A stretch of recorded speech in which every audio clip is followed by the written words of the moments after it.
YouTube நண்பர்களுக்கு வணக்கம். இப்போ நம்ம பார்க்க போகிறது வந்துட்டு தக்காளி தொக்கு. ரொம்ப சிம்பிளான மெத்தடு தான். இது வந்துட்டு எப்படி செய்கிறதுன்னு பார்க்கலாம். அதுக்கு வந்து தேவையான பொருள் வந்துட்டு என்னென்னு பார்த்துடலாம். வந்துட்டு நான் வந்து ஒரு 3 தக்காளி வந்து சின்ன சின்னதாக கட் பண்ணி வச்சுருக்கேன். உப்பு வந்து தேவையான அளவு எடுத்துக்கோங்க.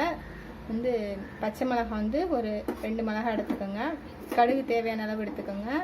எண்ணெய் வந்து ஒரு 2 ஸ்பூன் எடுத்துருக்கேன். உங்களுக்கு எவ்வளோ தேவையோ நீங்கள் எடுத்துக்கோங்க. வந்துட்டு வீட்டில் வந்து அரைச்சி வச்சுருப்போம் நம்ம மிளகாத்தூள், அதை வந்து எடுத்துக்கோங்க. இது வந்து எனக்கு எங்கள் மாமியார் அரைச்சி கொடுத்தது. இது வந்துட்டு வெங்காயம் ஒரு வெங்காயம் வந்து கட் பண்ணி வச்சுருக்கேன் நான். இது வந்துட்டு மல்லி இலை தேவையான அளவு எடுத்துக்கோங்க. வாங்க ஃப்ரெண்ட்ஸ், எப்படி தொக்கு வைக்கலான்னு பார்க்கலாம். இப்போ வந்துட்டு எண்ணெய் ஊற்றிக்கலாம்.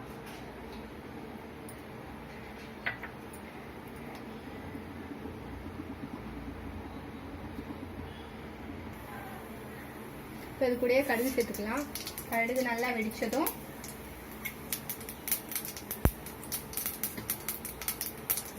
பச்சை மிளகாய் வந்து 2 பச்சை மிளகாய் வந்து அதை சேர்த்துக்கலாம்.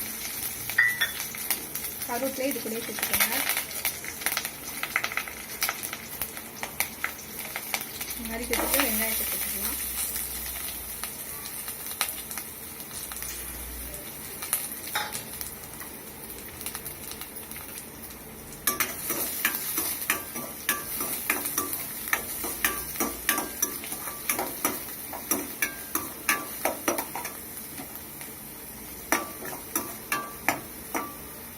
நல்லா வெங்காயம் வதங்கணும் ஃப்ரெண்ட்ஸ். இப்போ வெங்காயம் சேர்த்துக்கோங்க.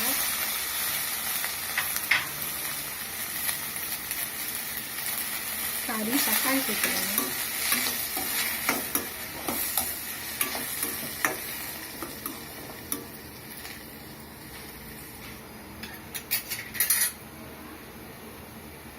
இப்போ வந்துட்டு தண்ணி வந்து ஒரு 1/2 டம்ளர் வந்து சேர்த்துக்கோங்க.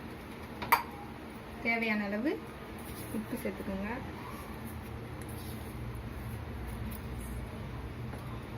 இது கூட இந்த மிளகாத்தூள் எடுத்து வச்சுக்கோங்க ஃப்ரெண்ட்ஸ், அது வந்து சேர்த்துக்கோங்க. வந்துட்டு நல்லா கிளறி விட்டுட்டு மூடி வச்சிடலாம். நல்லா வந்து தக்காளி வந்து நல்லா கசிஞ்சு வரணும். அப்போ தான் உங்களுக்கு தக்காளி தொக்கு நல்லா டேஸ்ட்டாக இருக்கும். பாருங்க ஃப்ரெண்ட்ஸ், நல்லாவே வந்திருக்கு பாருங்க. நல்லா மசிஞ்சிச்சு தக்காளி எல்லாம். அவ்வளோதான் ஃப்ரெண்ட்ஸ். இதை வந்து நீங்கள் வந்துட்டு இந்த தொக்கை வந்துட்டு நீங்கள் தோசைக்கு சாப்பிட்லாம், இட்லிக்கு சாப்பிட்லாம், சாதத்தில் கூட பரட்டி சாப்பிட்லாம், சப்பாத்திக்கு சாப்பிட்லாம். எல்லாத்துக்குமே இது வந்து ரொம்பவே நல்லாயிருக்கும். நீங்களும் வீட்டில் வந்து ட்ரை பண்ணி பாருங்கள்.